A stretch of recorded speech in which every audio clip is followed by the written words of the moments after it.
Greetings, true believers. When we last checked in with our intrepid Dub Talk crew, they found themselves battling against foul language, which threatened to scare away their younger listeners. They also battled their way deep into spoiler territory, risking life and limb to avoid ruining any show that they hadn't finished. But now, our group of audio adventurers faces a daring new challenge. Will they be able to survive an onslaught of mediocrity in order to give a balanced review? Or will they succumb to the terrors of poor direction, lackluster acting, and questionable writing? Find out on the next exciting episode of Dub Talk, The Reflection. Excelsior!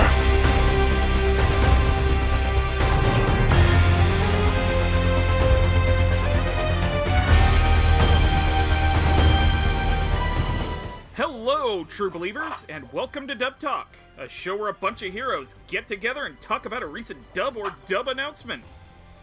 Today, coming off the heels of Tiger and Bunny, we have a special treat for you all. Special in quotation marks. Absolutely. Very special. We four brave souls all sat down and watched all 12 episodes of Stan Lee's latest foray into Japanese animation, The Reflection. And boy, do we have opinions. Very strong opinions at that. Some more than others. Mm-hmm. So with me today, we have Jet. With great power comes great responsibility. Jamal. I think I've reached a new low in anime. And of course, the immortal Spaceman Hardy. How much am I getting paid for this again? Wait, you're getting paid?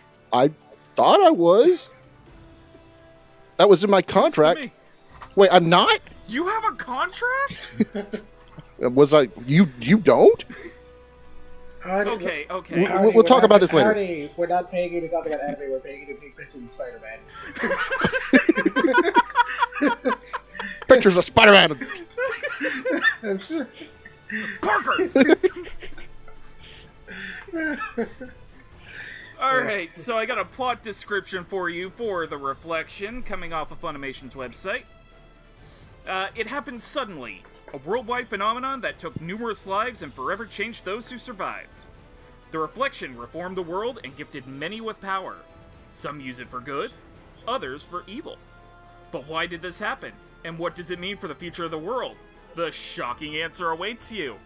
Which I'm still waiting for. Yeah. Because they never actually... they never actually explain either or. Yeah. It doesn't work as well when Sam Lee doesn't narrate it. This sounds awfully familiar to me, like I've seen this somewhere before. This sounds... People receiving powers and getting ostracized for said powers.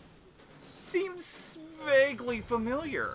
Wait. Who did you say was running this show again? Like Red B or something like that? Yeah, so, truth be told, it sounds like a pastiche of, like, every Marvel franchise ever. Oh, joy. Yep, and who did you say was running this show again? Some guy named Stan Lee? Stanley? That could be anyone. Is his last name Yelnats?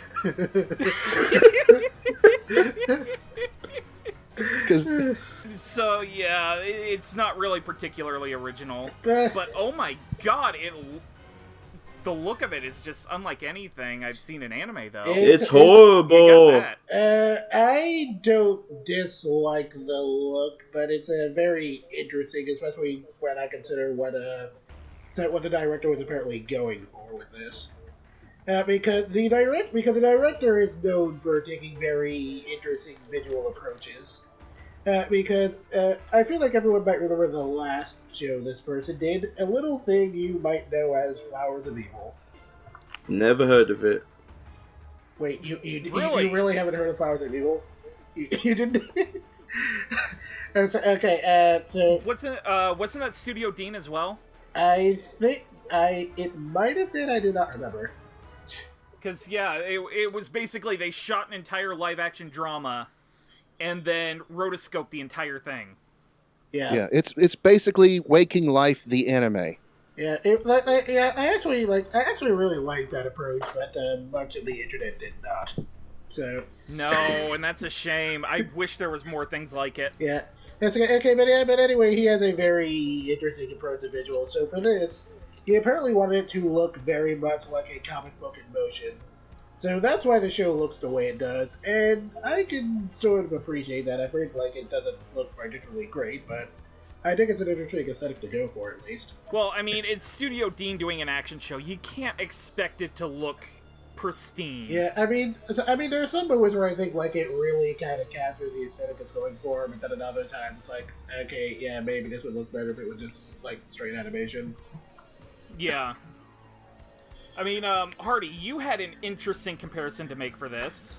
Oh, yes. It doesn't really look very much like anime to me. What it reminds me of is a lot of the old MTV animated cartoons that aired back in the, late 90s. Shows like Aeon Flux or The Max or something like that. It would fit in a lot better with those types of shows. But we'll get back to that on my final thoughts. But that's very reminiscent. That's what it kind of reminds me of. Yeah. Liquid television. Okay, there we go. I was about to say liquid television. So we might as well get started with our ADR staff. You guys ready? Yep. Yep. Ready as I'll ever be. Same. So for directors, we actually have 3. From the Funimation press release. I think there was a 4th one on IMDb, but I neglected to completely look it up. We have Aaron Fromm, Isaac Simmons, and Matt Murray. Who? Now, interestingly enough, while Matt Murray has done work for Stanley's Power Entertainment in the past, none of the 3, according to IMDb, have any sort of voiceover or sound direction credits. Boy, that explains a lot. And as for the scripts, Matt Murray also handled those. And while he hasn't done any sort of anime in the past, according to IMDb, you might have seen his writing in the form of Stan Lee's Lucky Man, The Bracelet Chronicles. Oh, okay. Never heard of it. Honestly, me neither. Until I was doing research for this project. So, Jet, your thoughts? Alright, okay, so I'm just gonna go out and say it. The direction on this show is not very good, to put it mildly. Okay, it sounds very rough around the edges, like the actors aren't really being given enough direction as to what to do. And it's kind of a shame because, like, while I have issues with how some of them sound, and we'll get to that later, I feel like with proper voice direction, this might have turned out to be something okay. Okay, but as it stands, that sounds very awkward, kind of, like, almost kind of more like a fan project than a professional dub, which, I know that sounds kind of insulting, but that's just kind of how it sounds to me. Like, I mean, in a lot of ways, it sort of reminds me of how Ruby Season 1 sounded, but even that sounded better to me, and that kind of says a lot. But, yeah, I'm not really a fan. Jamal, your thoughts?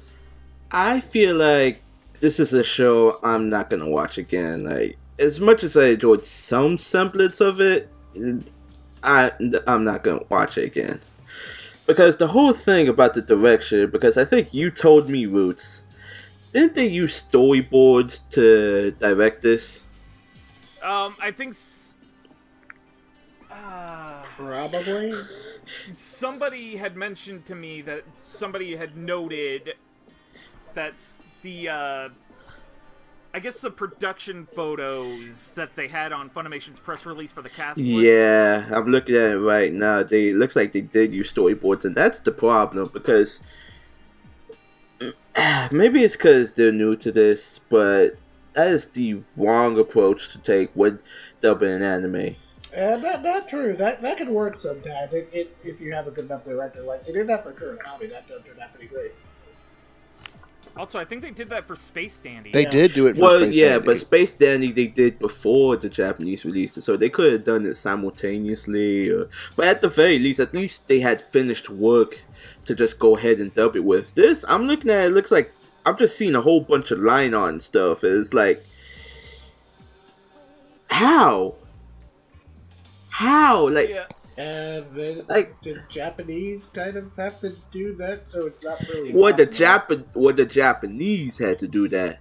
But don't forget, when you're dubbing, we're trying to replace the language from the Japanese, so we have to match flaps.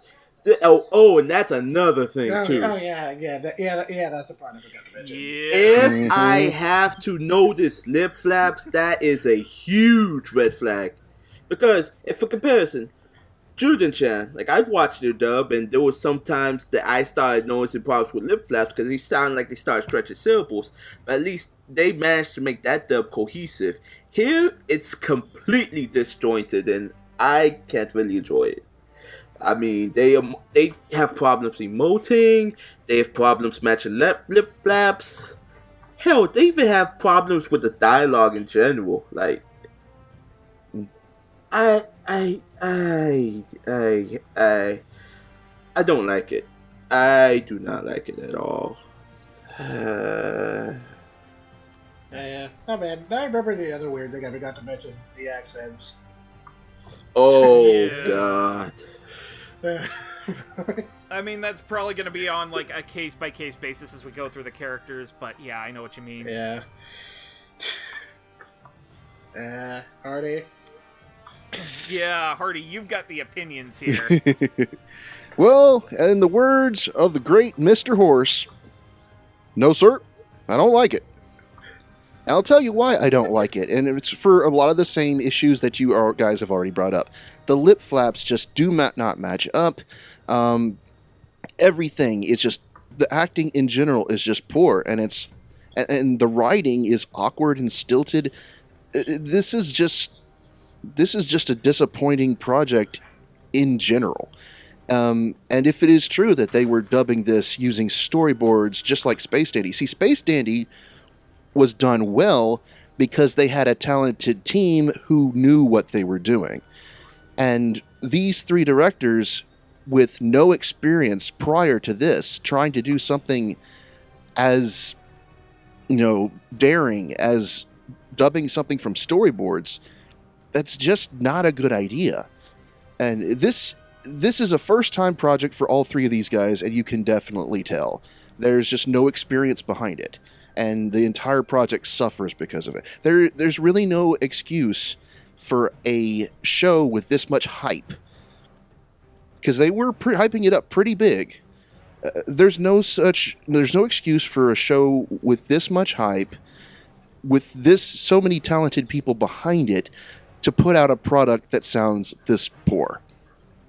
And that's what I have to say on that. A dub like this in the current age really should not exist. It should not be allowed to be produced like this. And I'm saying that as kindly as possible. It's a disappointment all the way around. Absolutely. Now, in the Japanese, lip flaps really aren't as big a concern as they are in the US.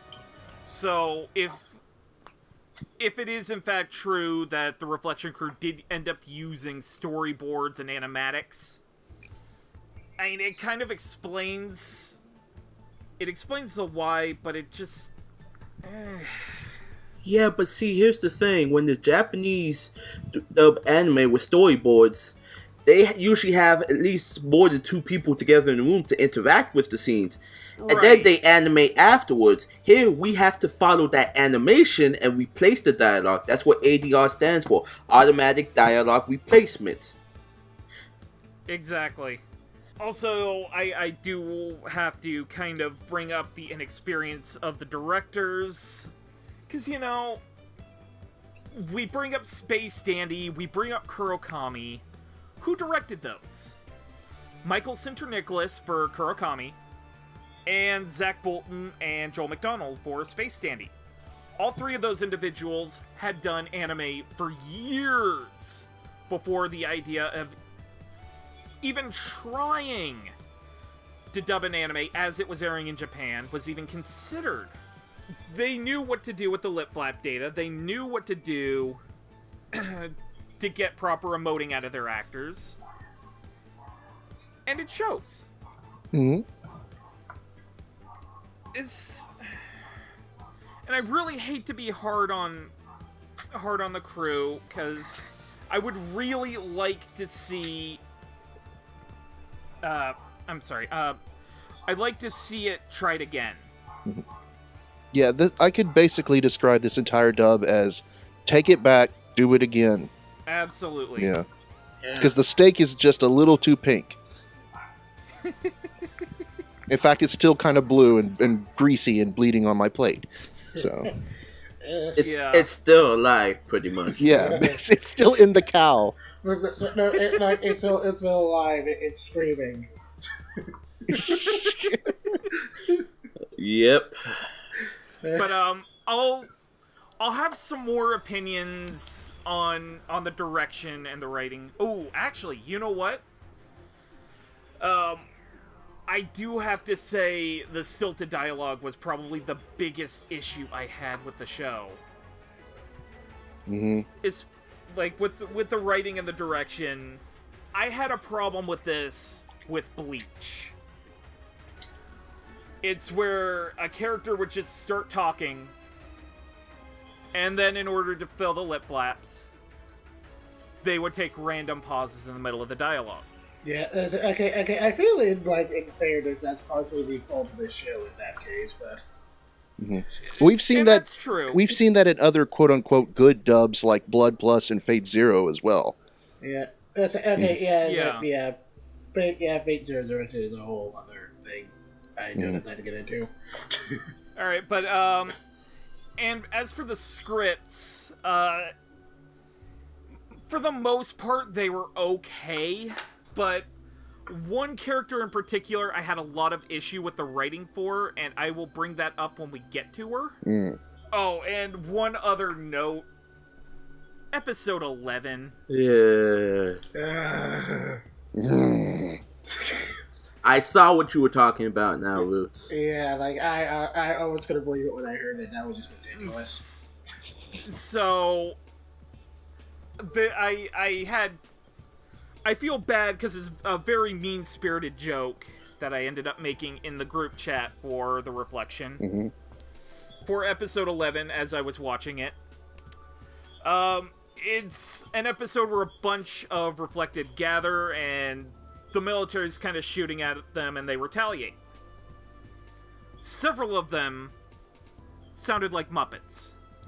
Yeah, I recall one that vividly sounded almost exactly like Kermit the Frog. Hey, stop shooting at us here!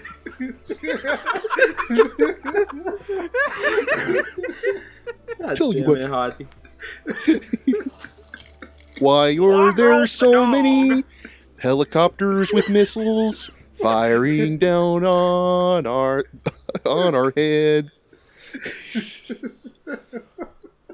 Well, I'm Rolf the dog. Why are you shooting at me? Anyways, are we good to move on? Yeah, I think so. Yeah, I think we're good. So our first set of characters, I might as well get the big one out of the way first. Sort of one of the big henchmen for the main bad guy. It's a name you probably heard. Maybe so. Goes by the alias of Mr. Mystic, but he's also credited with an actual human name. And that name is Stan Lee. Who? Who plays Stan Lee? Yes. Well, I wonder. Me tell you who plays Stan Lee in the dub of the anime made by Stan Lee. Yes. It's Stan Lee. Yes, because it wouldn't be a Stan Lee project if he didn't make a cameo somewhere. Yep. Excelsior! Yeah, I recall he even had a new character in Ultimo, which was really weird. Except for that when he was the main villain, and that was also really weird. Also, I kind of wanted to bring up in this section, there are 4 girls in the show who are from Japan, basically come to America on a field trip and end up doing something. They're basically the idol group who sings the ending theme song. Let's see here. I've got Anna up. Let me look up their names. Do we? Hiro, Kanae, Sayaka, and Uki. In the dub, they are played by the idol group 99, who also played them in the Japanese. It's basically the same dialogue, from what I can understand. Mm-hmm. Yeah. just moved over for the dub. It's subtitled and everything. Yeah. I think this is the first time to where they actually left Japanese characters, their dialogue in Japan, even for the English dub. Yeah, and given the reason why they kind of affected how of the show, I thought that was actually a really nice touch.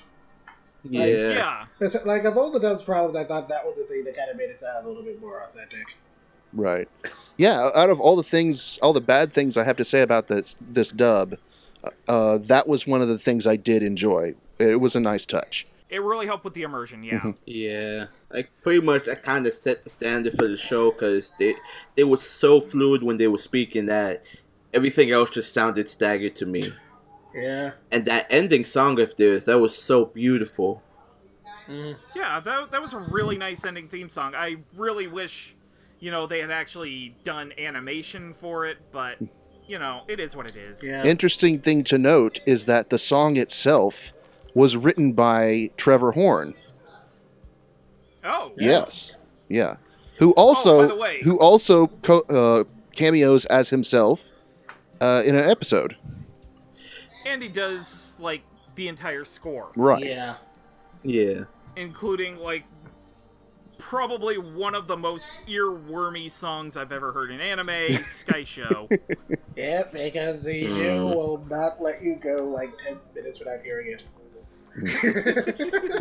But back on track here. Yeah. Stan Lee, you would probably know from just about every Marvel movie ever. You would probably know him in just about every movie ever. Is he cameoing in this episode? Who knows?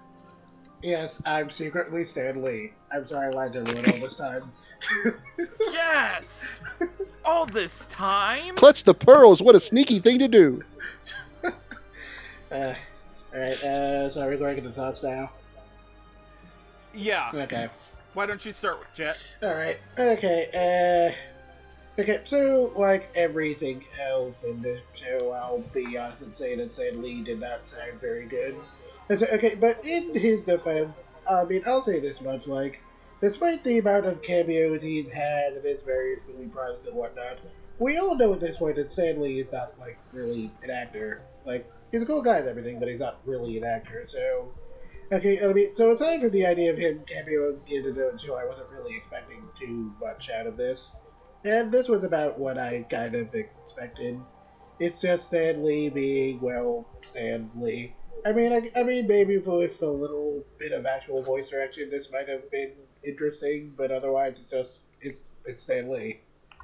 Okay, and again, as far as the idols go, they were frankly the best part of the show. I thought their interactions were really nice. I got a little chuckle out of them interacting with I Guy at the end of the show. I thought that was pretty funny. Yeah, I really like that. And again, they frankly had some of the best acting out of this show, which is a little sad, but true. Yeah. Yeah. Anyway, that's basically it for me. Yeah, Stan Lee's just being Stan Lee. Any cameo you ever seen of his in a movie would make things a little awkward, but you gotta wonder why, and then you realize it's Stan Lee. Ain't nothing he can't do, but yeah, not one of his better moments. As for the idols, I agree with Jet. They pretty much are the best thing of the show. I'm just sorry that the story doesn't develop them any further and explain the whole connection. You see them mentioned in the background, you see cutscenes to them, but it never ties together why they are involved in the show, how they are involved until the very end. Yeah, that was really frustrating. Yeah. It felt almost more like a contractual cameo than an actual story thing, which is kind of annoying. Alright, Hardy, what's your take? Okay. I have nothing but respect for Stan Lee. Stan Lee is an icon. Stan Lee is a legend. He is not an actor. And even in other shows where he has appeared in, like on The Simpsons or other animated features where he's done voice work, he was just voicing himself. Here, as the narrator, it's fine. All Stan Lee has to do is go, previously on The Reflection and Excelsior, and that's fine. That's just Stan being himself. When he has to play a character, though, it just does not sound right. And it's one of the it's just like the most basic deadpan line read that you could expect. And I mean, I can't get too hard on him because he's a legend and he's just basically Stan Lee being Stan Lee. But I mean, it takes the immersion just completely out of it. Because it sounds, reading for his character, it sounds like he's trying to do a narration when he's not supposed to be doing a narration. And it's just, it doesn't work. It doesn't work. Maybe if we had better direction, they'd be better. But I mean, it's just Stan Lee, so you can kind of let it go. But I mean, I was kind of disappointed. As Mr. Mystic, as the narrator, it's fine. But as this character, Mr. Mystic, it just doesn't work. Yeah. One thing also to kind of note about Stan Lee's Marvel movie cameos, they are just that. You know, blink and you miss it. He maybe gets one or two lines a movie. You know, you can really... I don't know. He's there to show up. And I like Hardy, I can't really be hard on the guy. Because he's a really respectable person. However, it was a bit too big of a role in my opinion. And even in the Marvel cartoons where he's had a cameo, it wasn't more than a couple minutes. He had a couple lines. Actually, one of my favorites, I wear 'em front. Oh, man. I wear 'em back. I wear 'em inside out. And I'm just thinking to the one thing I wish he had cameoed in because I wish I'd have gotten the dub. I wish he could have cameoed in Hero Man. Like, he had his own character in Hero Man who was like the copy guy. Like, he wouldn't even have to say much either, but we don't have a dub. And I'm sad. Hey, Joey, how's about a cup?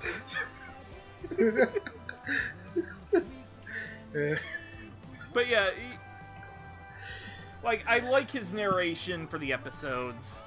It feels like it's supposed to be there. Mm-hmm. And you know, I also kind of have an issue with the character of Mr. Mystic in and of itself. Because he really doesn't... He's like the communication beacon between all the bad guys. Yeah. It was weird because, like, at first I figured, like, okay, he's probably the big villain. I mean, it's Stan Lee being, like... Because the last couple of anime-related things Stan Lee did, like, he was the main villain in Ultimo, so I figured, hey, he'll probably be the villain here, except he just exists for whatever reason. Yeah, and it's kind of a shame. Yeah, I mean, I know it's weird considering we're saying that he kind of, like, didn't do much of the time he did have, but I mean, yeah, why doesn't his character just exist? But I do have to say, in the defense of it, at the very least, it was one of the roles that didn't have much in the way of lip flaps. Okay, yeah, that's fair. Yeah, that's very true. That is very true. So, moving on... Can we all just agree that the idols were probably the best part of the show? Yeah. Yeah. Yeah. That's unanimous there.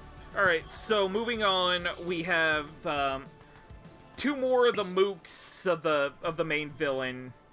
The bat-like Deadwing, and the so-called Russian ninja Flaming Fury. So we got the not human torch and something. I don't know. Yeah, And not Man-Bat. Okay, yeah, that's what I was thinking of, not Man-Bat. I was trying to do the Marvel theme, but okay. Well, it's hard not to. Oh well. True. Yeah, well. Alright, so, playing Deadwing, in addition to being one of the directors of the show, is Arn Fromm. who, according to IMDb, doesn't actually have any other acting credits outside of Deadwing. And Surprise, surprise.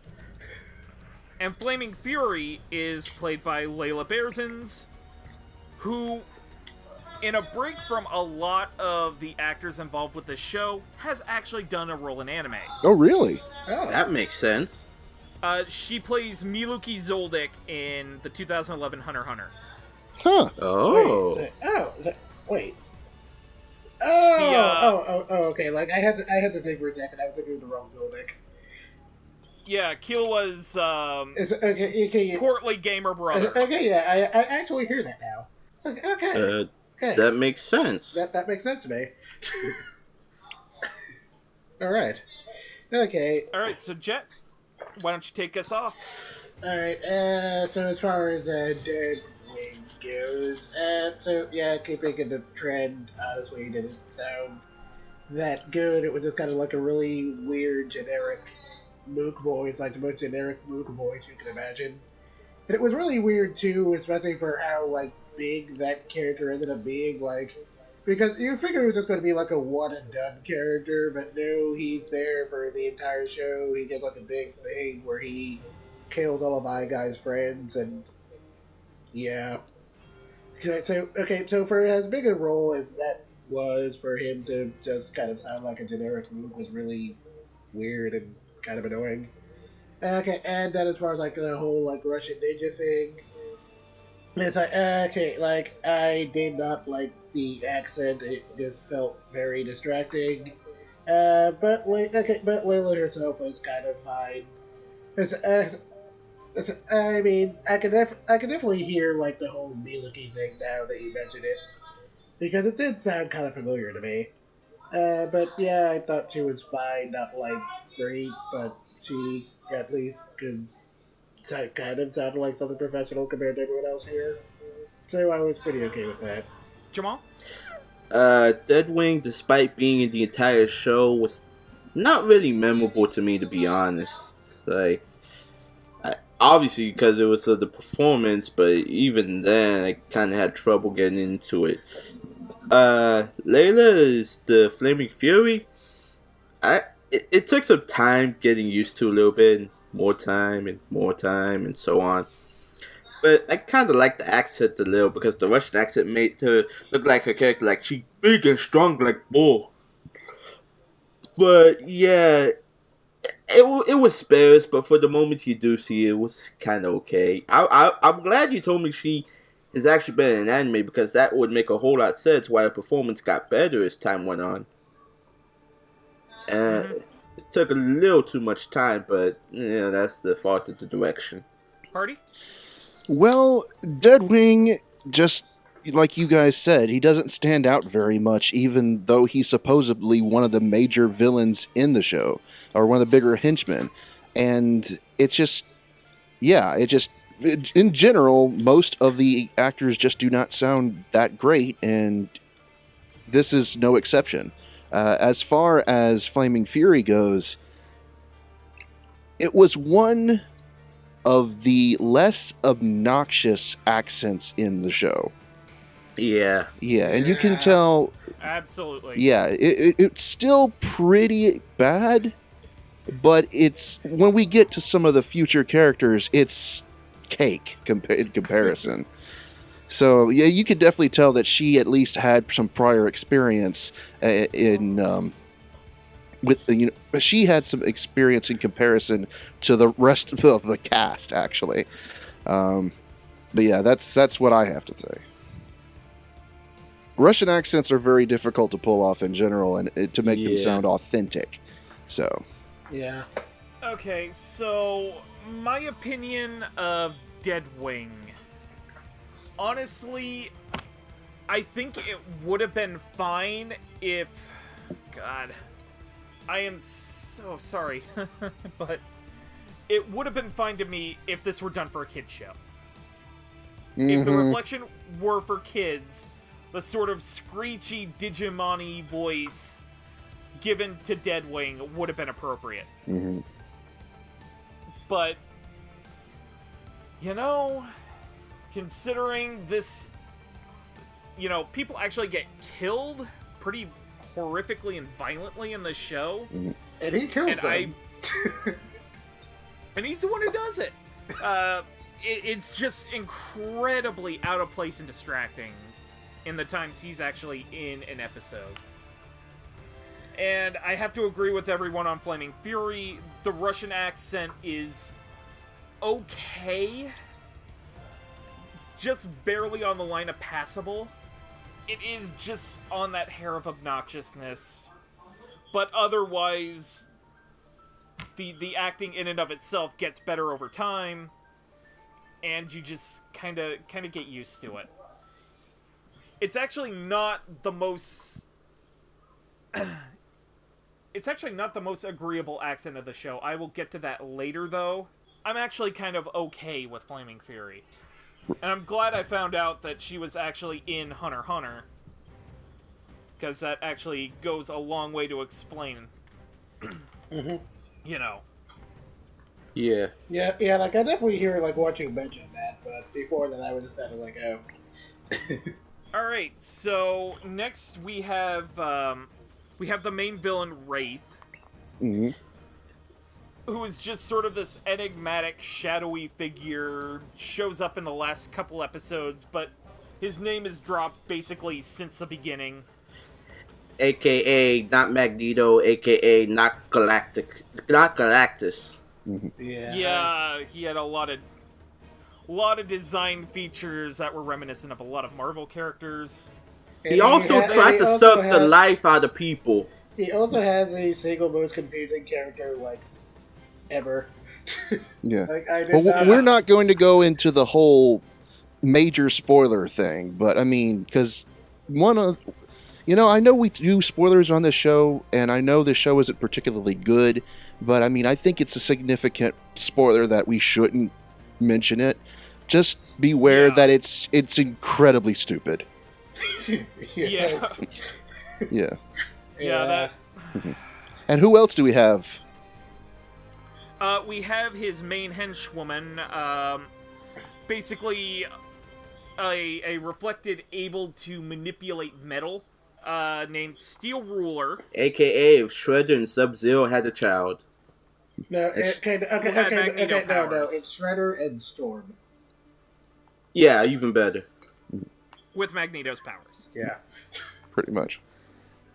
Alright, so, Steel Ruler is played by, Yasmina Shah, whom, according to IMDb, I was not able to find any other acting credits.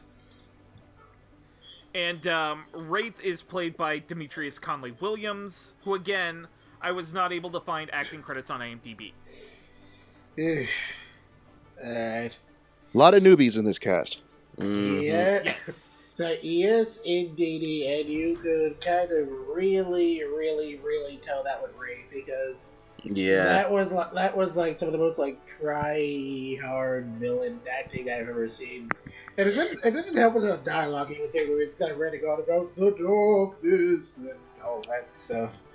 And it sounded almost exactly like that. I'm sorry. I've gotta call one thing out on the darkness before you continue.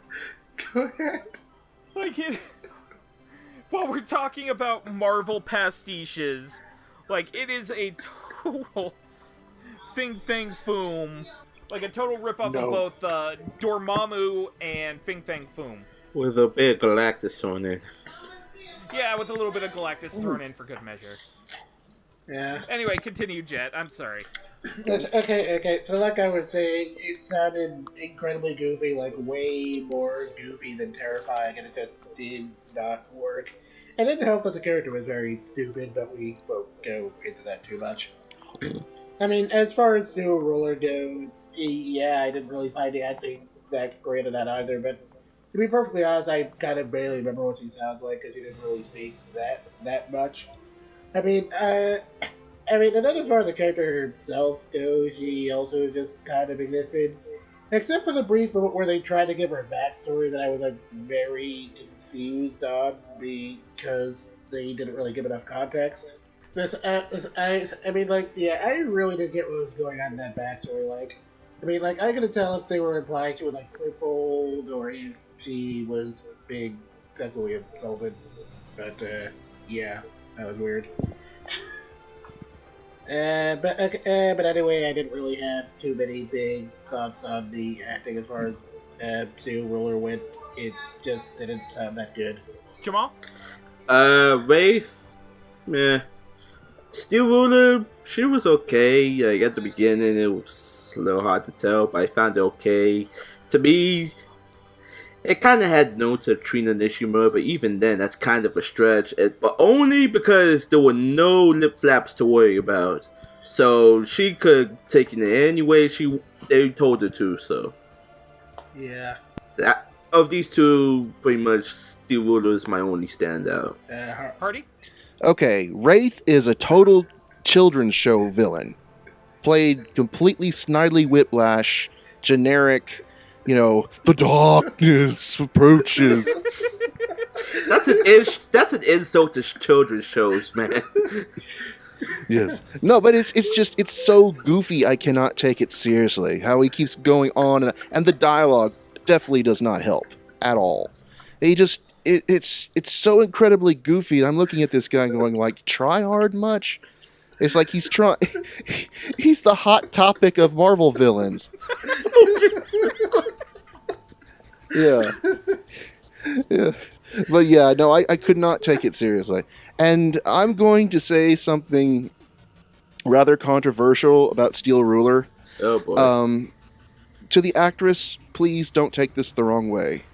I do not mean this in any sort of insulting way, but she kind of sounds like an actress from a hentai dub.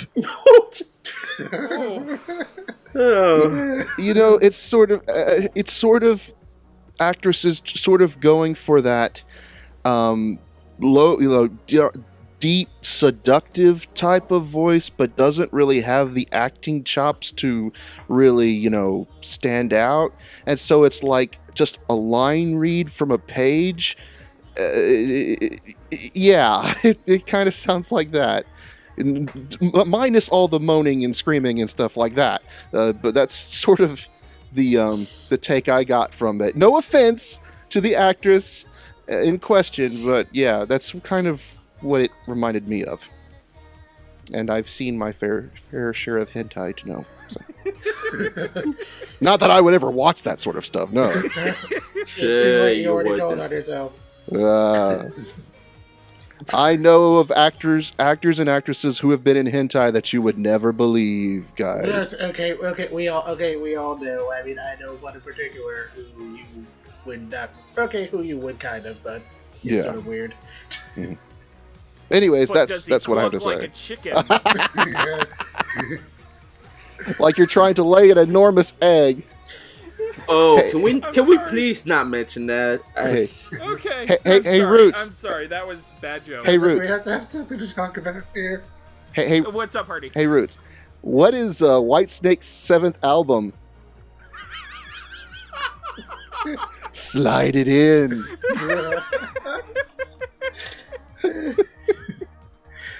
I'm sorry, I just had to put that one in there. Okay, yeah, all right. We got that out of our system. So, Okay. Whew. All right. So, I kind of dug what they were trying to go for Wraith, because it kind of sounded to me like they were trying to go for like a Werner Herzog kind of. The penguins march slowly toward their deaths. No. The leopard seals circle. That kind of thing. right.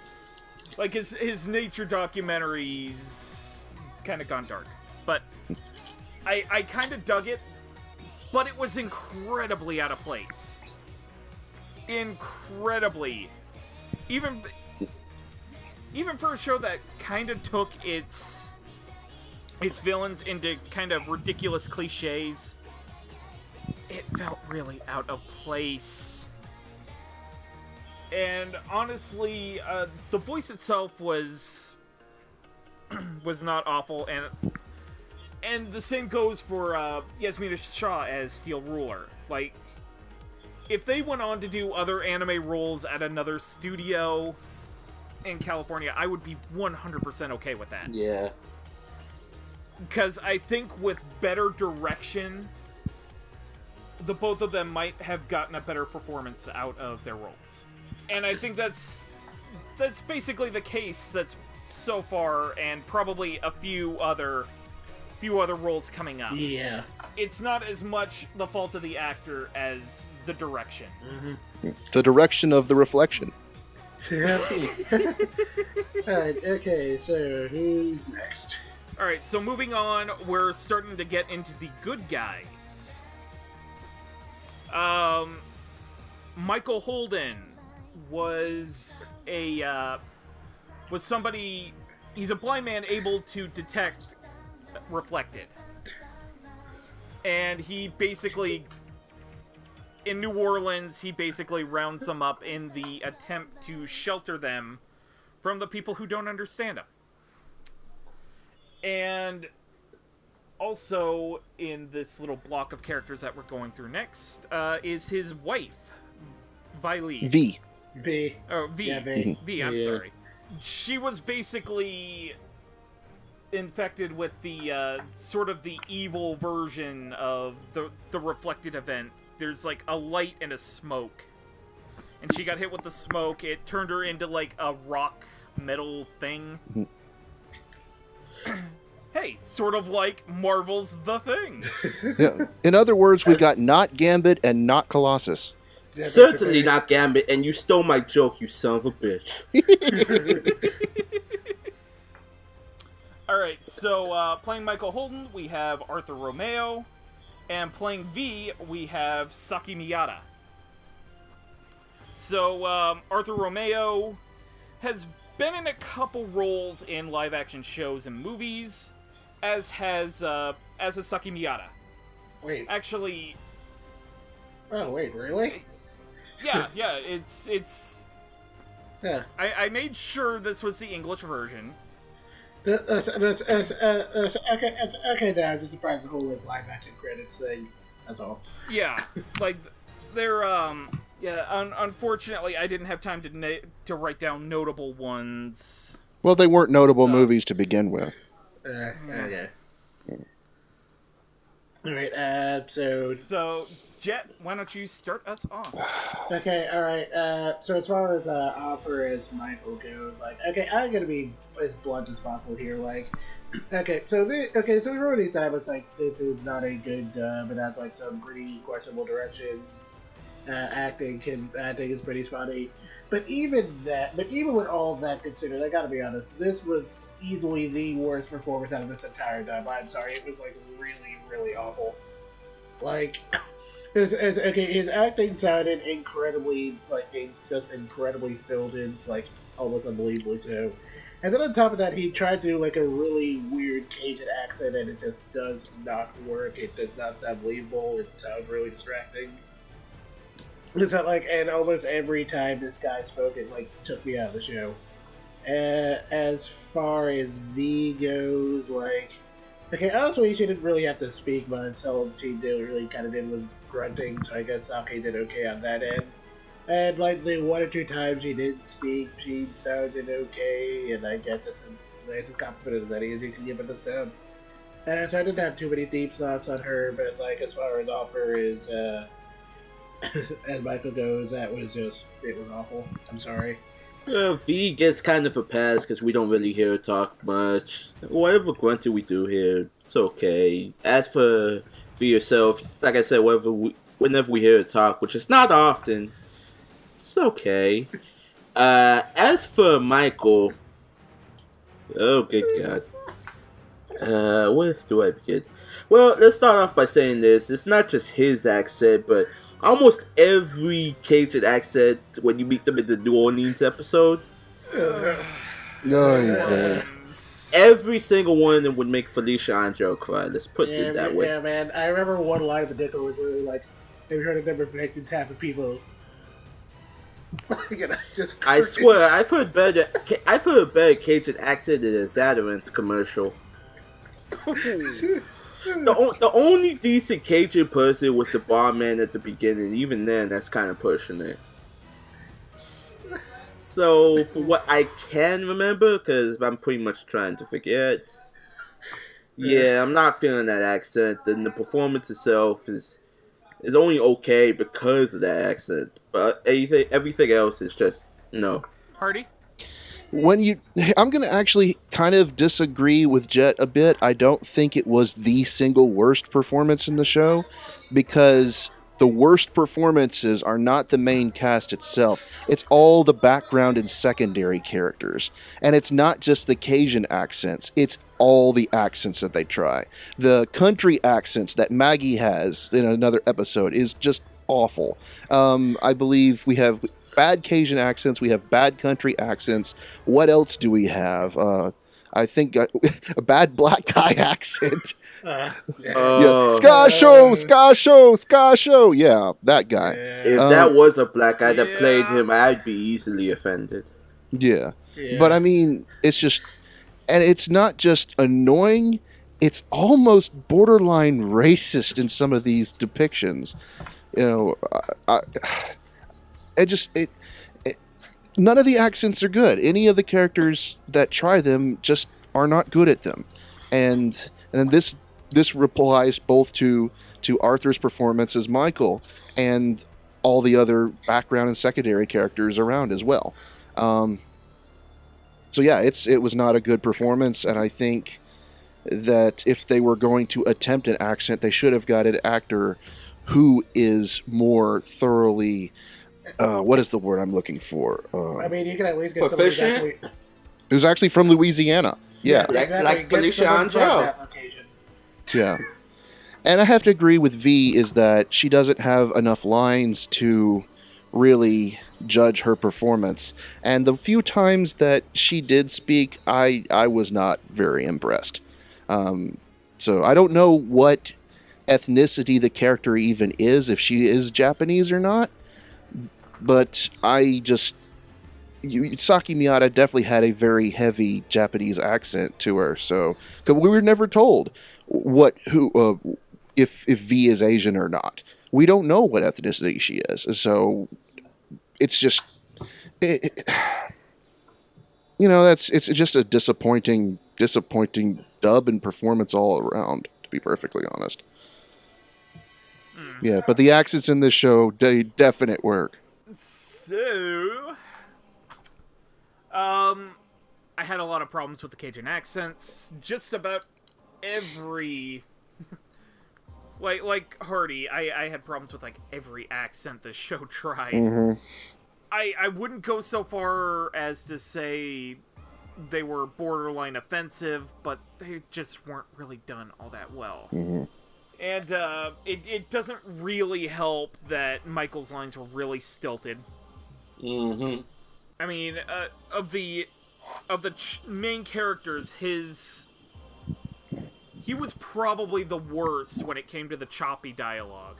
And I really can't say much for V, because she doesn't really get a lot of lines, and what she does get is basically grunts. So, I mean, what can you do?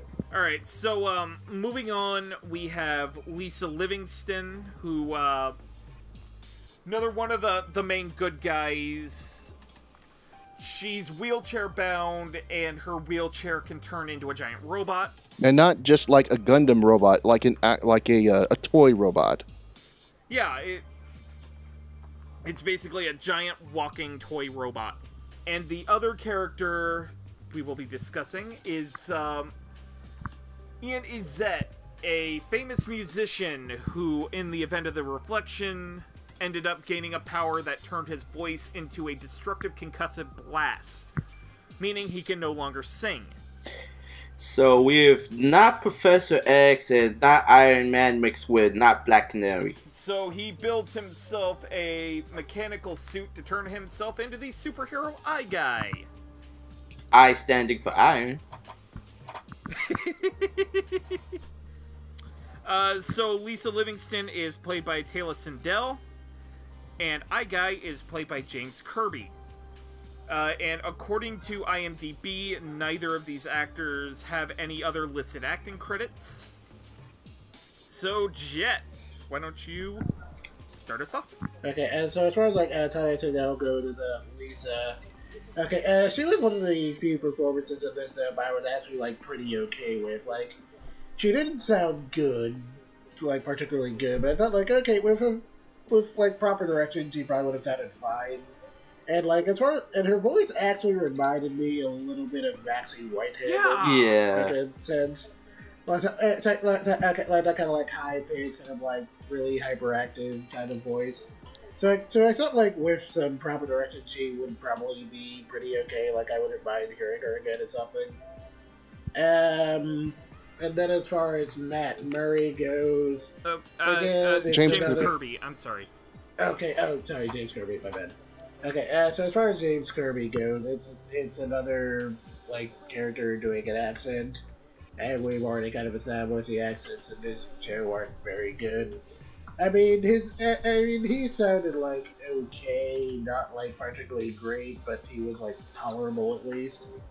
I mean, like maybe without the accent, it might have sounded a little bit better. I kind of don't really get why the character had an accent to begin with. Like, it didn't seem like it was really supposed to be foreign or anything, so it just kind of seemed distracting. But he was, like, okay, I guess. So, yeah, I mean, I didn't have, like, as much problems with these two as I did with everyone else. So, I guess that's, pretty alright. Jamal? For me, Talia, she sounded a little too excitable at times, and she sounded like she had trouble emoting properly. Like, there were times that her voice would go high, there'd be times her voice would go low.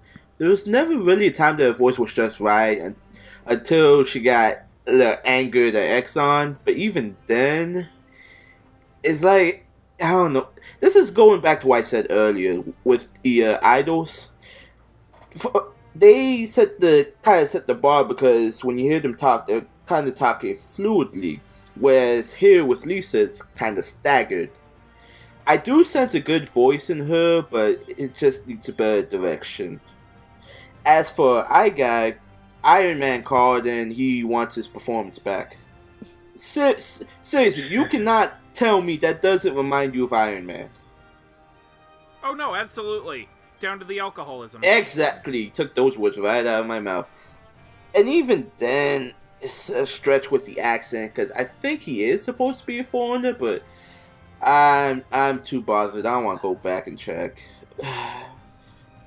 He's British. Yeah. Even then, that's kind of an insult to British people, because my brother and sister are British, and I know what a British accent sounds like. And that's just really awkward, like, ugh. But when he does kind of turn around and take things serious, he maybe taking things a little too seriously. But even then, he somehow managed to get it right. But again, that's because when he's in the suit, he doesn't have a lip flaps to match. So I guess, I don't know, they gave him the rein to go all out, I guess, if he wanted to. And all out he did go on the Bat guy. That was a massacre. Party? Yes, it was. In my opinion, Lisa just sounds annoying to me. I think the actress has potential, but this just was not a very good performance. And every time Lisa spoke, I just felt myself sort of just getting annoyed, because it just irritated me. And so, no digs at the actress here.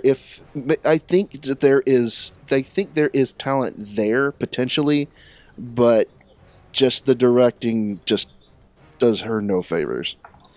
And honestly, Ian was one of the performances that I didn't mind as much as a lot of people do. It's definitely not the best accent in the world, but nothing about Ian's performance really got on my nerves. So I think, honestly, in the grand scheme of things, he was one of the better ones, in my own personal opinion. And if you think about it, that can be kind of attributed to when he's in the suit, right? Right. Because, again, there were no lip flaps to match, so he could take it any direction he wanted to, as long as it's the right direction. Mm-hmm. So remember when I said back in the director and scriptwriter section that there were particular characters I had a problem with the writing for? Oh, yeah. Lisa is that particular character. And I do not blame you one bit. I don't know if it's the fault of the show itself or the script writing for the dub, but I don't know, it just seemed a bit patronizing. They do a lot of those 90s like, I don't know how to describe it. Like an after, like a PSA type of thing, like an after-school special character. Yeah. Okay, yeah. I gotta see where you're going with that now. Like she's the one who comes up with like the whole like superhero name and all of that stuff. So yeah, I can see that. Well, I mean, they also in the sense of she's wheelchair bound, and they're, I don't know what it is, but it's really patronizing about that. Okay, yeah, I gotta see where you're going with that. Because it's supposed to be sort of the endearing, oh, I'm not disabled, I'm, you know, I'm handy able. Like one of, you know, like a 90s after school special. Right. And it just, I don't know, I'm not physically disabled, so I can't tell you for sure, but I don't know, it just seems a little insulting. Patronizing. Yeah. Mm-hmm. And, oh, God, there was something else. Oh! Her dad! Yeah. Like, not only was that one of the worst performances of the show, he kind of uses a no-no word in regards to his daughter. Oh, is it start with a letter D? Cause no, I believe the letter C. Oh, that word. Okay, yeah. We're not gonna mention that word on the air. Yeah, because her whole story arc again plays out like a 90s after school special. It's I guess it's supposed to feel endearing, but it really doesn't. But moving on to iGuy, I have to agree with Hardy that his performance is one of the less egregious. You know, as with Taylor Sindel, I can kind of see both of them end up going into more anime or game voice acting, and I really hope they do. Hopefully with better direction. Exactly. Right. Yeah, it's one of the less egregious performances. Until he starts talking about Sky Show. Yeah. And even then, that whole scene where he just was it a club or something he went up into? Yeah, where he's just like absolutely wasted. And he goes up on stage and starts demanding to play Sky Show, to which I had to cover my eyes because I could not bear to watch. I don't like scenes like that where people go up on stage and look like they're potentially going to embarrass themselves. Mm-hmm. Yeah. That is hard to watch. That's always very hard to watch. Yeah. But moving on, we have the first of our two leads, Eleanor Everts. She is a reflected able to teleport. She's basically the driving force to figuring out the identity of Wraith and trying to find a bunch of missing women whom are kind of big to the plot and spoilery, so I'm not gonna say their exact role. She's not Nightcrawler. That's what I was trying to figure out. Mm-hmm. There we go. But she's kind of the counterpart to the other main character that we'll get to in a sec, Exxon. But Eleanor Everts is played by Aviva Pressman. She has only one other acting role to her name, according to IMDb. The younger version of another character in a movie. Interwoven. That was the name of the movie. So Jet, what is your opinion on Eleanor? I said, okay, yeah, so she was another one of the performances I thought sounded like pretty tolerable, not like particularly good, but I mean like tolerable. I mean, she had trouble mooning in a few instances, but but I could like kind of buy into the character. I mean, like the character wasn't like particularly endearing, but I thought her story was kind of interesting up until the last like 2 episodes where it got really, really weird for whatever reason. Yeah, yeah. Okay, but anyway, like I thought she sounded okay. Like again, with better voice direction, she might be able to do something better in future shows. But after watching it here, she was just kind of like okay. Jamal? I kind of have to agree with that. It's one of the lesser egregious performances for me. That's because she has pretty much a majority of the dialogue compared to the others. But with her, it's like I hardly noticed lip flaps, and believe me, I was looking. The character design was kind of ideal for the voice, even though the animation I don't particularly like. But somehow it managed to make it work, and I like Jet said, with better direction, she could be a better actress. But for what it's worth, it's all right for the most part. There is potential there, but for right now, it's all right. Hardy? I had basically the same thing, the same reaction that I had to Lisa's performance, although not as bad, is that this performance kind of annoyed me. Not so much as Lisa's did, but I have to agree with everyone here. It's the direction is at fault, and I could potentially see the actress doing a good job with better direction. One thing that really bothered me about Eleanor in particular were her gasps. Every time she went, oh, or and stuff like that, which she does a lot, it just sounds like it doesn't sound natural whatsoever. It sounds like Speed Racer gasps. Like, oh, Speed, I do not want you to rush. Oh. Yeah. And yeah. Whoa. Oh! So yeah, no, that was my biggest bone of contention with this performance was like the tiny little things that most people don't notice. They just sound so very unnatural. And I think that is definitely something the actress would need to work on in another project. Was you got to gasp right. You have to learn how to breathe and gasp and be in shock and awe correctly, or else the whole thing just falls apart. I do agree that she's one of the better performances of the show. She gets enough screen time and enough screen presence to kind of learn things on the fly. And I would say she gets better as the show goes on. I will agree to that. Yeah. Oh yeah, absolutely. But I do have to agree that a lot of the flaws seem to be on the side of the direction, as opposed to the actor by herself. With a better director behind her, she could probably do a lot better with her vocal control and whatnot. Mm-hmm. And yeah, now that you mention it, I do have to agree. Her gasps were kind of cartoonish. So, are we ready to move on? The big one, yes. Yep. Mm-hmm. So, the mysterious...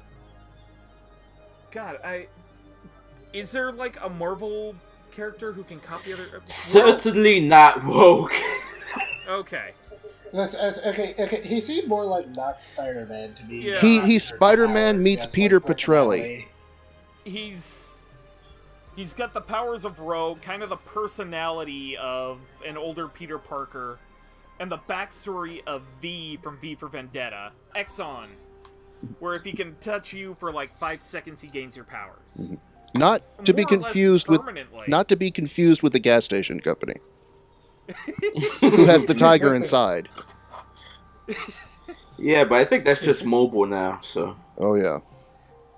Alright, so Exxon is actually played by a name you probably recognize at this point, especially if you follow this show. Mm-hmm. Vic Mignogna. Oh wow, an actual voice actor. Clutch the pearls. I'm so amazed. So, you would know Vic Mignogna as Edward Elric in Fullmetal Alchemist, Ikaku Madarame in Bleach, Kurz Weber in Fullmetal Panic, Mendoza and Doma in the Garo franchise, and Kakabun in Magi.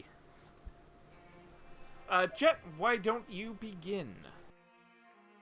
Okay, alright. So I think it's pretty safe to say that out of like the English-speaking people, Vic was frankly the best actor in the show.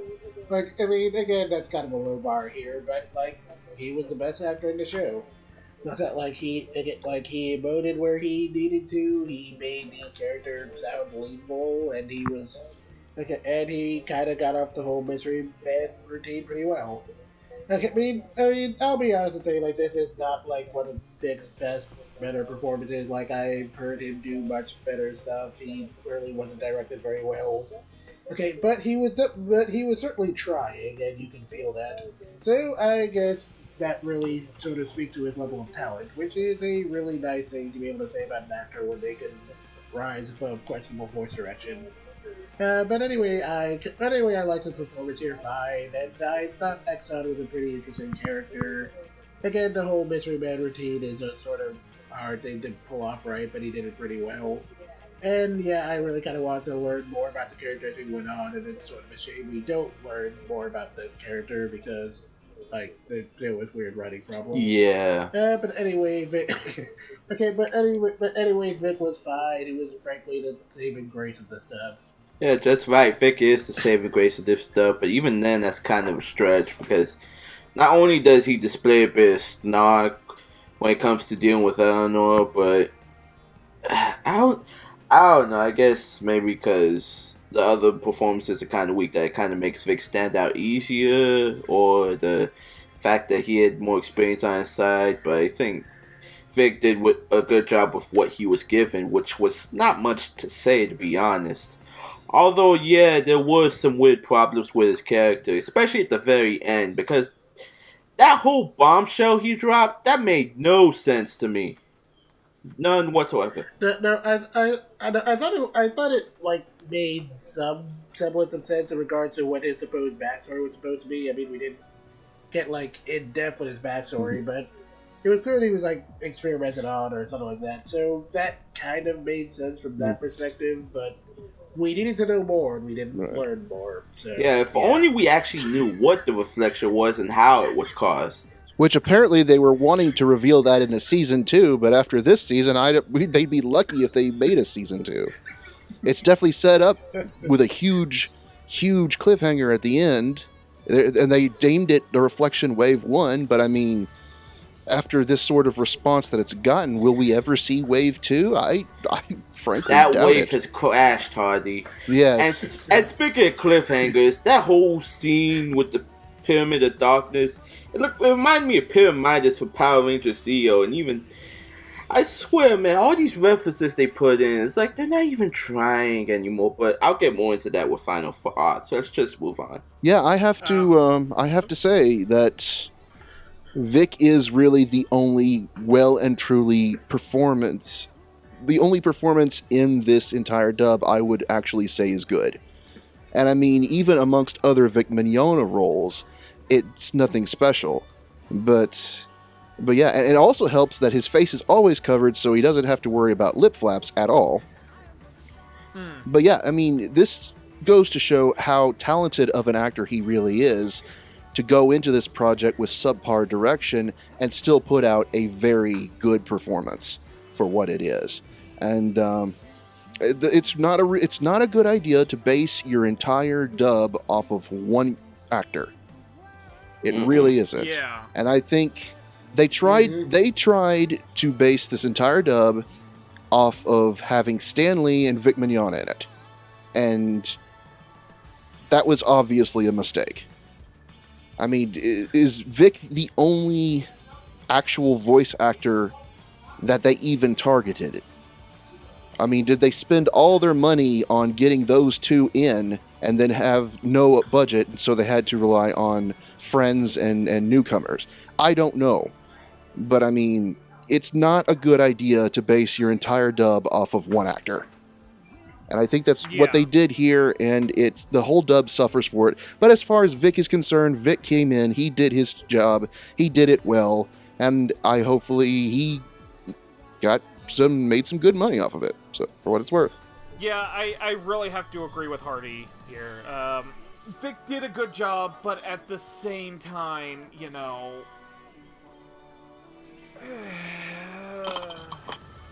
when the rest of the dub really wasn't all that well directed, when the performances were more or less subpar,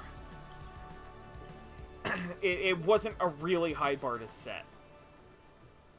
Actually, no, it would have been more or less a monumental bar. Wow, what am I talking about?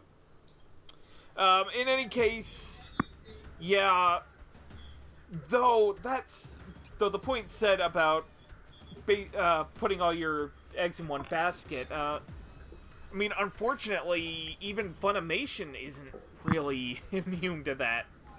I mean, that was... Yeah. Vic Mignogna was the entire advertising basis for both Level E and Carnival.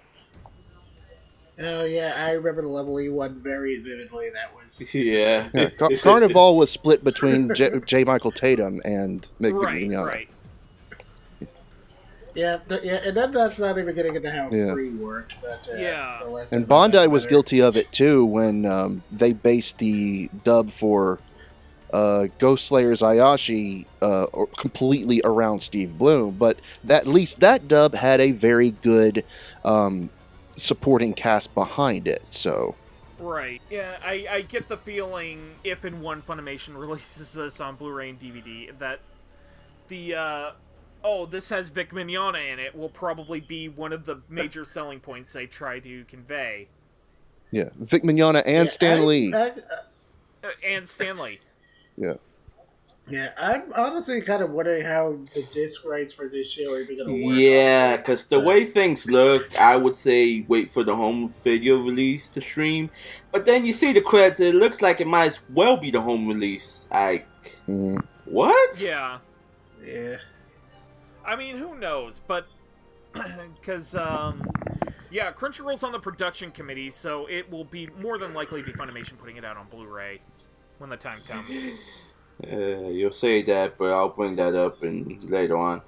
You say you say that, but it have Power Entertainment, so I don't know if that's gonna make things weird or not. Well, you never know. Wait, is Power still partially owned by Disney? No. Okay, thank God. Their stake in POW, I guess, was bought out by some Chinese conglomerate. Okay, thank God. It would have said that this was another Hero Band. Well, at least this got a dub, though. Exactly. For better or worse. I digress. We should probably move on to final thoughts. So, Jet, final thoughts. Okay, so, again, for the 10 billionth time, this was not a very good dub. The direction was, very subpar. And the acting ranged from okay to just, really awful. So, as far as that goes, this was a pretty shoddy product.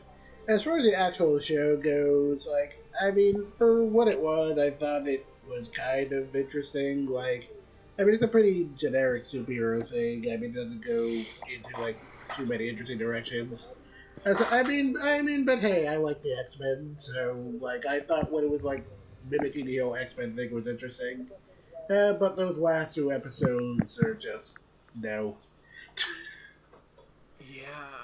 Okay, so, I guess next up would be Hardy? Yeah. I have very, very conflicting opinions about not only this dub, but about the entire show itself. Even at the end of the day, I gave this show every chance I could give it. Week after week after week, saying, hey, maybe it'll turn around, maybe it'll impress me. And it never did.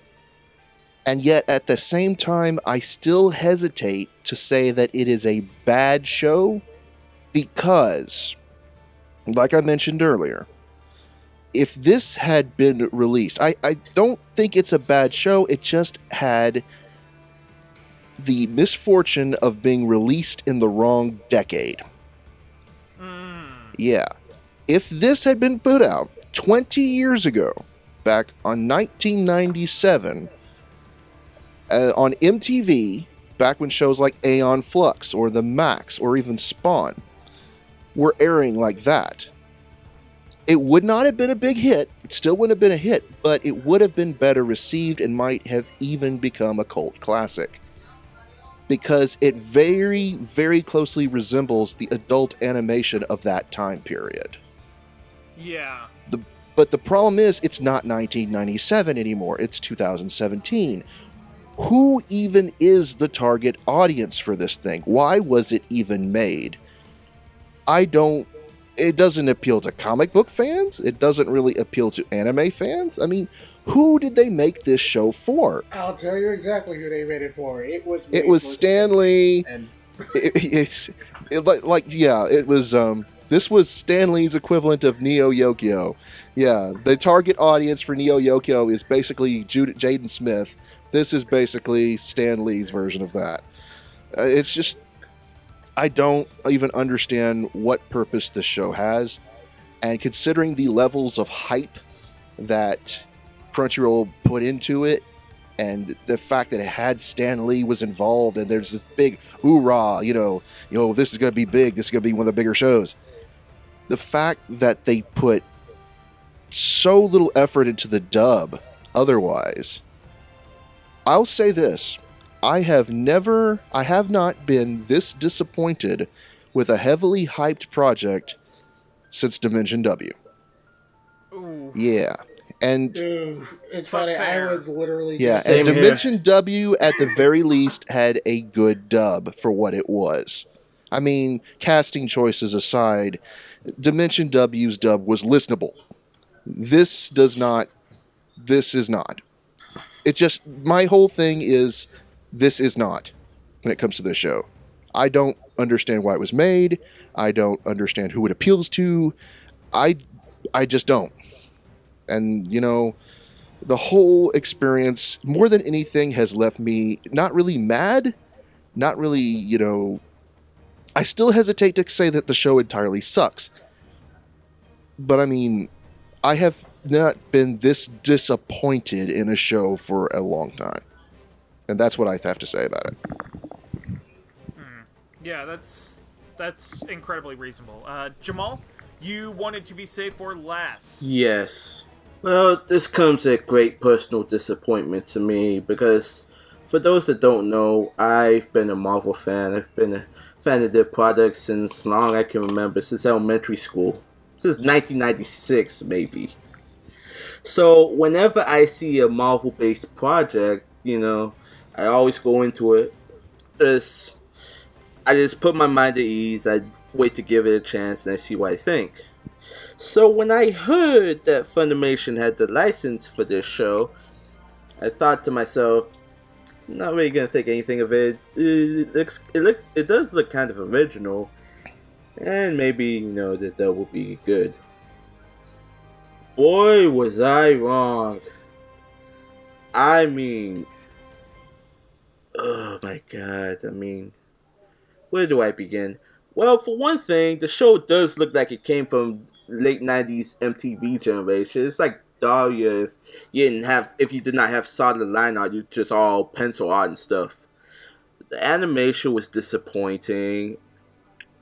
The action was disappointing, and the plot was disappointing to the point that nothing seemed original anymore. I could recognize so many Marvel references that it just kind of infuriated me to no end. And as such, I thought to myself, I was hoping that maybe that would be better than it was worth. Before I even started trying to predict who would be in this show or anything, I get a note from Roots telling me that it's nobody anybody recognizes in the cast. And I'm just in shock. So when I started watching this show, I started watching episode 1, and episode 1 was... the action was kind of okay, but everything else was so boring that I literally fell asleep. And when I did gain consciousness, I so tried to make an effort to watch this show, but I could not just be bothered. As a matter of fact, this show came out around Thursdays at 4 with 2 other shows, Convenience Store Boyfriends and something else. I can't remember what. And if you ask me every time, which show would I pick to watch on that day? It would be Convenience Store Boyfriends. I think Chronos Ruler was the other one. Well, you see, there's a very low bar there, too. Yeah. Yeah. I hear it. Yeah. Yeah. But even... Yeah, But even then, if you're listening to this, you're just probably asking yourself, well, you could have just backed out of this episode. Why didn't you? And I wanted to. But then there was a mantra. If something needs to be said, it needs to be said. So I made a conscious effort to sit down and watch the dub, and I was disappointed. Like, this is not something like Dimension W where Funimation was just on the production committee. You have I'd say two, but it's one huge company and one recognized anime studio, Studio Dean, which they were once known for doing Fruits Basket, and now all they're known for is doing Hetalia and First Love Monster, to which don't ever check out First Love Monster, I don't care who you are. So I pretty much was like Dewey from Malcolm in the Middle. I had no expectations going into this, and even then I was let down. There's a lot of inexperience here, and it really shows.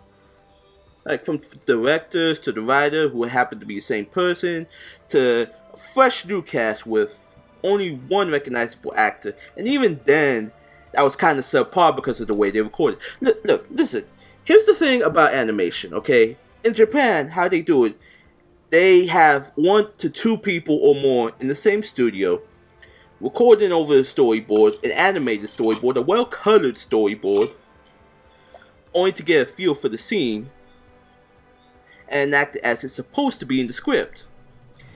When we get the scenes over here, we replace the dialogue with the English dialogue, trying to match the lip flaps as carefully as we can. In Western animation, they do the same thing that the Japanese do, but for local cartoons. Prelay, yes. Mm-hmm. So when you try to take the Japanese process to do an anime, it's not gonna work. It's never gonna work. And that's another thing too. How would you have Trevor Horn and his wife in the show? I'm not sure if they were completely featured in the Japanese sub, but how do you dub yourself and you make yourself sound awkward? Explain that to me. Well, to be fair, Trevor Horn's not really an actor, but... But even then, again, the inexperience shows, because, mm-hmm. you have to be trained up as an actor. And that's another thing, too, especially for people who try to become voice actors. Public service announcement. You can't have voice acting without acting. Mm-hmm. Hear. Yes, and if you don't have enough acting experience, do not try to go into voice acting just yet. Because look, it kind of shows here, and as Hardy said before sometimes, because who knows, probably a few of these people were stage actors. And as he said before, you can't exchange stage acting for voice acting. Because in stage acting, you have to sound out every syllable like this. Mm-hmm. And it does not always work. Get it through your heads. It does not always work. So, like I said, even with 0 expectations, I was let down even more. But every disappointment is a blessing. I can at least say, maybe with a few of the actors, if they had better direction, if the directors and writers were trained in this kind of thing, the actors could have better skill, have better experience with the dub. But as it stands, it is not a solid product. And that's another thing too. Where was I going with this? Yes, I don't know. I mean, obviously, it's probably one of Power Studios, but you have to be experienced in something like this to dub a project like this so that it is actually worth the hype like this. If you were not trained in ADR directing for anime, you would try exchange for like ADR direction in voice gaming, in video gaming, in RPGs, in visual novels, that kind of thing, it never translates. Each process is different. Mhm. If this had not been a simuldub, if they had, I mean, I can understand, it was probably done on a constraint that they're not familiar with. So, if they had more time and it was a home release, maybe the dub could turn out better than it was. But as it stands, I'm just disappointed, dude. I'm let down as a Marvel fan, I'm let down as a Stan Lee fan. I mean, hell, they could have taken notes, not just the animation, but they could have taken notes from Studio Madhouse, who did the Marvel animes for, 4 years ago or so? Something like that, yeah. Yeah. And even then, there were some actors who were not familiar with anime who had better direction than what we see here. Well, I still have to make the argument that Milo Ventimiglia or whatever his name is was a pretty shitty Wolverine. It was, but at least it was still better than what we heard here, True. Yeah. 'Cause he, And in fairness, the ADR director was the head of Studiopolis, so... you see? Yeah. There goes my point. You just proved my point, Jet. So, if you would ask me, like, which of these shows I would pick to watch, like, if it was, like, Convenience Store Boyfriends or, hell, Dimension W, I'd pick the former over this show. But, there's a diamond in the rough somewhere in this show. And that's all I pretty much have to say. I mean, some of the actors did a good job with what they were given, some of the actors didn't, but, that doesn't mean you're a bad actor in general. You just had a few missteps along the way. And that's all I have to say. Okay, I just had one one final note to say on that, your little rant there, Jamal. And because it's interesting you brought up that this show is kind of like a weird, awkward mash of Marvel cliches. Because something immediately came to mind me, because you know what's in anime that is a good mash of Marvel cliches that needs a dub? Hero Man. Go watch Hero Man. That is all I have to say. Here. Yeah. I will say this about the show, and I think we can all pretty much agree on this. The music was good. Oh, yeah. Mm-hmm. Yeah. The music was actually pretty good. Trevor Horn did a good job. Yeah. Just not at cameoing, just not necessarily at acting, but yeah, he did a good job with the music. So. Sky Show was really catchy. Mm-hmm. I don't ever want to hear Sky Show again, but that's one of the reasons I stopped listening to the radio, because they tend to overplay a lot of things. Yeah. Yeah. Alright, so largely I agree with a lot of what you guys said, but I do have one thing I'd like to add. This is probably... God, is this the first time Dub Talk has really done a post-mortem on an anime dub? Like, I think the closest we've come was Berserk. Yeah, but I think everyone had actually central on Berserk. I think it was just me. Yeah. But, I got something kind of harsh to say. Harsher than what I had to say? Probably roughly around.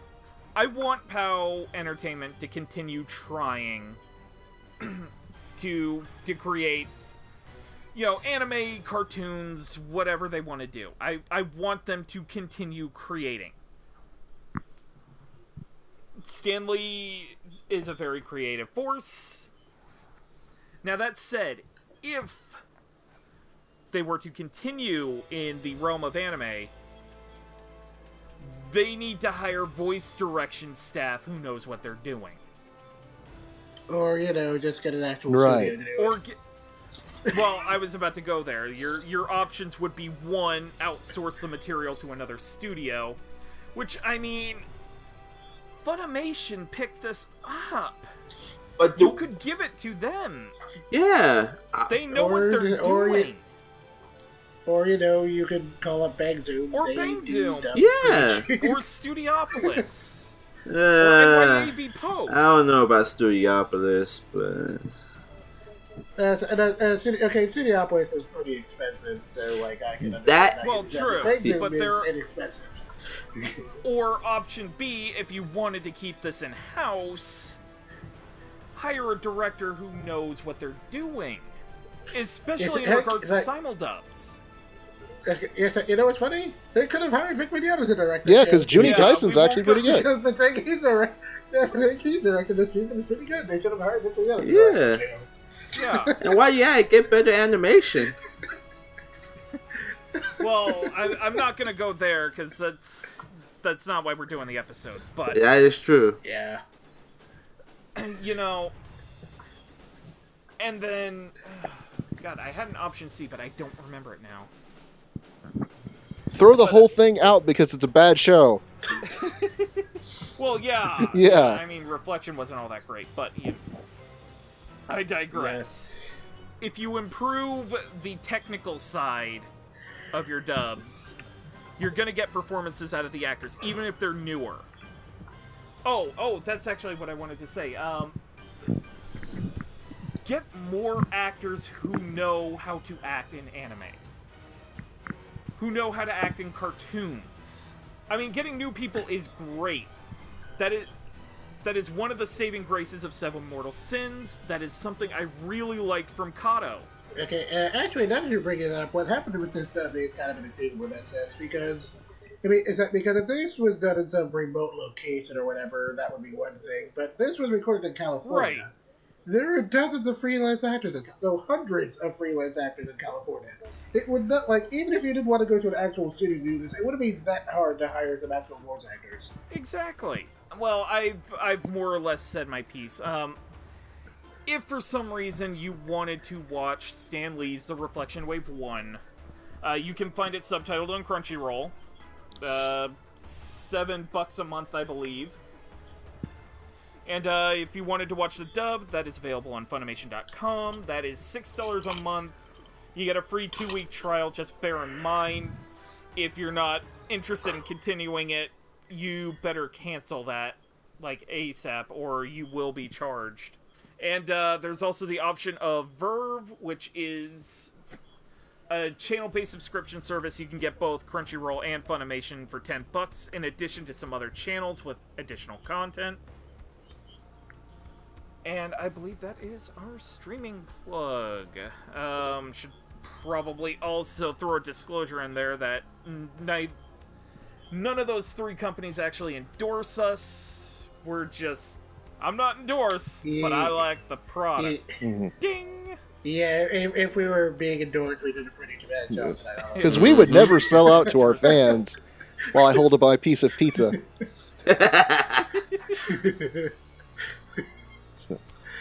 Alright, so, Jet, where can we find you on the interwebs? Okay, you can find me on Twitter at DivineNega or on my blog, Animation Infinity, where I might occasionally write things. I also sometimes do reviews with Fandom Posts. I'm not doing anything this season. Jamal?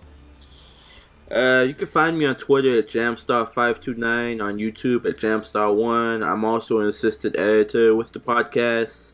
And if you see jokes in certain Dub Talk videos, that's me. Hardy?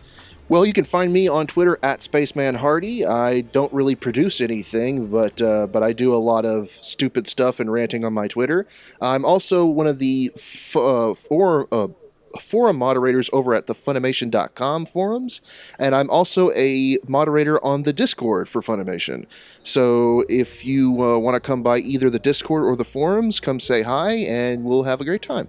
Okay, and you can find me on the Twitter.com at RootsJustice. I mostly just retweet pug pictures. Wear a nice, comfy tinfoil hat from time to time. It's a general good time. Mm-hmm. And I gotta mention that blog that I'll someday do something with. I'm really looking forward to the episode where you actually do have, like, oh yeah, like my blog actually exists. I mean, it exists, but I just haven't done anything with it yet. Okay, so from the Dub Talk Podcast, we wish you a good night and otaku on. And my remember, friends. everyone, If you want to, and remember everyone, if you want a good Stanley anime, watch Hero Man. That's all. Watch Hero Man. Yes. That's right. Or the Marvel anime. Well, just the Marvel I mean- X-Men, rather. Yeah. Yeah. The others are pretty Actually, shitty. Blade was kind of good too. Yeah. Good night, everybody. Excelsior!